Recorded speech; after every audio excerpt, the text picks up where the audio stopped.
Hi everyone. आज हम 10th class का एक बहुत ही important topic reflection of light के बारे में देखने वाले हैं कि आखिर में प्रकाश का प्रवर्तन है क्या।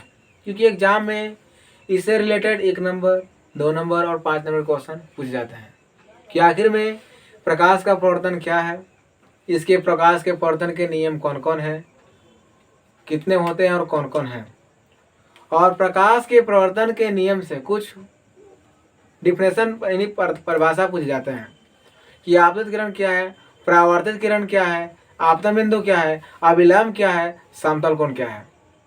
तो आज हम उसी की ओर चर्चा करेंगे। चलिए शुरू करते हैं। तो सबसे पहले देखते हैं कि आखिर में प्रकाश का प्रवर्तन है क्या।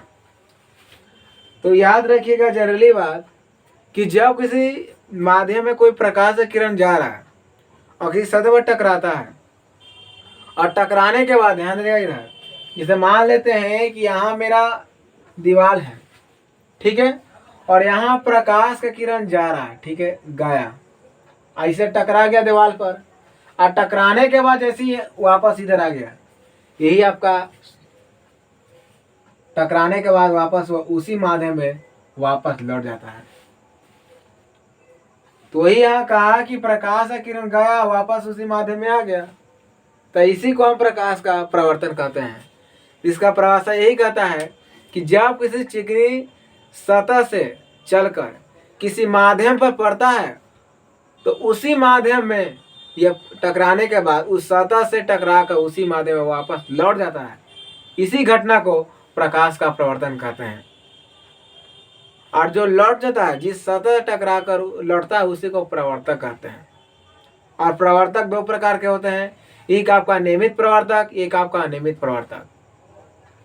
तो यह यही कहता है कि जब प्रकाश की किरणें समांगी माध्यम से चलकर किसी वस्तु के सतह पर पड़ती है तो वह उसी वस्तु से टकराकर पुनः उसी माध्यम में वापस लौट जाती है। इसी घटना को प्रकाश का प्रवर्तन कहते हैं। हमने बता ही दिया कि मान लेते कि दीवार यहाँ गया, यहाँ पास आ गया, तो इसी को प्रकाश का प्रवर्तन रिफ्लेक्शन ऑफ लाइट कहते हैं।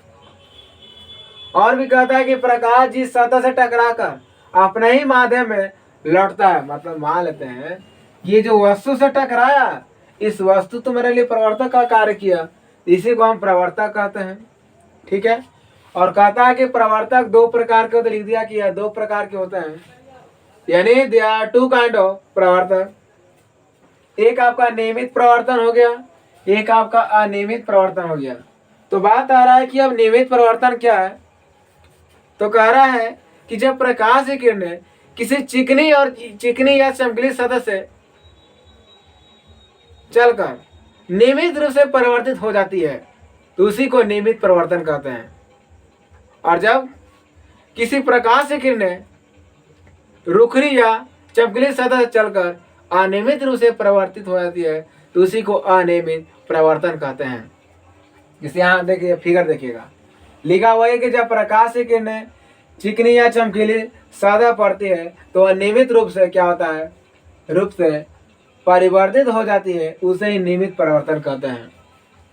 लेकिन यही कहता है कि जब प्रकाश की किरणें किसी रुखरी या चमकीली सतह पड़ती है तो वह अनियमित रूप से परिवर्तित हो जाती है, उसी को हम अनियमित प्रवर्तन कहते हैं। इसे यहाँ देख सकते हैं कि ये आपका आया, यहाँ से गया, आया गया। लेकिन इस केस में देखेंगे अनियमित प्रवर्तन में कि आया तो गया, फिर एक आया तो ऐसे गया, तो इसी को कहते हैं अनियमित। रुखरी सतह भी है, देख सकते हैं रुखरी सतह से चल रहा है, तो इसी को हम क्या कहते हैं, नियमित प्रवर्तन और अनियमित प्रवर्तन। मैंने बताया था कि प्रकाश के प्रवर्तन के 2 नियम होते हैं। याद रखिएगा कि प्रकाश के प्रवर्तन के 2 नियम, क्योंकि एग्जाम में 10th क्लास में पूछ दिया जाएगा 1 नंबर में कि प्रकाश के प्रवर्तन के कितने नियम होते हैं। तो ऑप्शन में लिखेगा 1 2 3 4, तो आंसर 2 होगा। अब 2 नियम है, वो कौन कौन है। तो पहला नियम कहता है कि आपतित किरण, परावर्तित किरण तथा आपतन बिंदु पर डाला गया अभिलंब सभी एक ही समतल में होते हैं।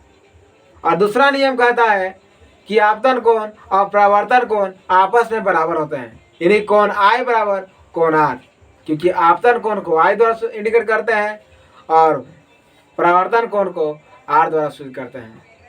जो लिखा हुआ है कि आपतित किरण, परावर्तित किरण तथा आपतन बिंदु पर डाला गया अभिलंब सभी क्या होते हैं, एक ही समतल में होते हैं।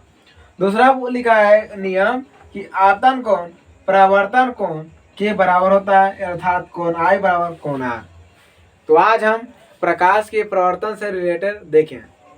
अगले वीडियो में हमने प्रकाश के प्रवर्तन से संबंधित कुछ परिभाषाएं देखेंगे जो 10th क्लास के एग्जाम में बहुत ही महत्वपूर्ण है। तो आज हम यहीं तक रहने देते हैं। Thank you.